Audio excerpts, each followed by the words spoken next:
সকলের মঙ্গল কামনা করছি। আজকে আমি গীত সঙ্গীত আতার এক অধ্যায় পাঠ করছি। ধন্য সেই ব্যক্তি যে দুষ্টদের মন্ত্রণায় চলে না, পাপীদের পথে দাঁড়ায় না, নিন্দকদের সভায় বসে না, কিন্তু সদাপ্রভুর ব্যবস্থা আমোদ করে, তাহার ব্যবস্থায় দিবারাত্র ধ্যান করে। সে জলস্রোতের তীরে রোপিত বৃক্ষের সদৃশ হইবে, যাহা যত সময়ে ফল দেয়, যাহার পত্র ম্লান হয় না, আর সে যাহা কিছু করে তাহাতেই কৃতকার্য হয়। দুষ্টগণ সেরূপ নহে, কিন্তু তাহারা বায়ুজলতে তুষের নেয়। এই জন্য দুষ্টগণ বিচারে দাঁড়াইবে না, পাপীরা ধার্মিকদের মণ্ডলীতে দাঁড়াইবে না, কারণ সদাপ্রভু ধার্মিকদের পথ জানেন, কিন্তু দুষ্টদের পথ বিনষ্ট হইবে। তো আসুন আমরা এই যে পদের আলোকে আজকে আমি একটা কথা বলতে চাই যে আজকে আমি সেই 7-8 বছর ধরে এই ঘরটাতে থাকি।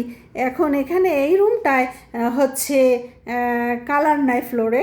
তো আমি অনেককে ডেকেছি, দেখিয়েছি, কিন্তু তারা কেউ আসতে চায় না।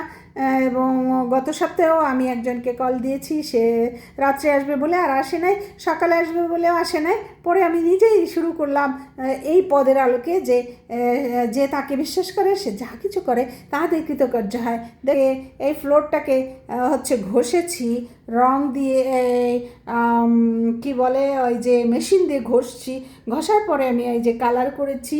দেখেন এখনও কালার করা শেষ হয়নি, আমি পুরো ঘরটাকে সুন্দর করে কালার করেছি।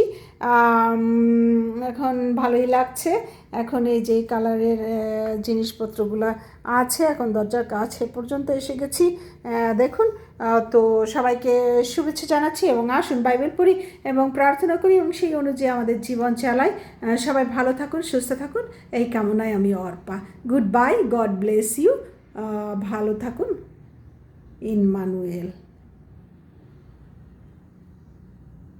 দেখুন আমার জানলার পাশে অনেক ধরনের গাছ লাগিয়েছি আমি। এখানে এই কর্নারে একটা লাউ গাছ লাগিয়েছি এবং লাউ গাছটাও সুন্দর বড় হচ্ছে।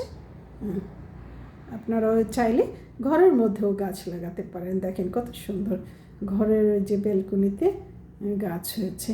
ধন্যবাদ জানাই সবাইকে।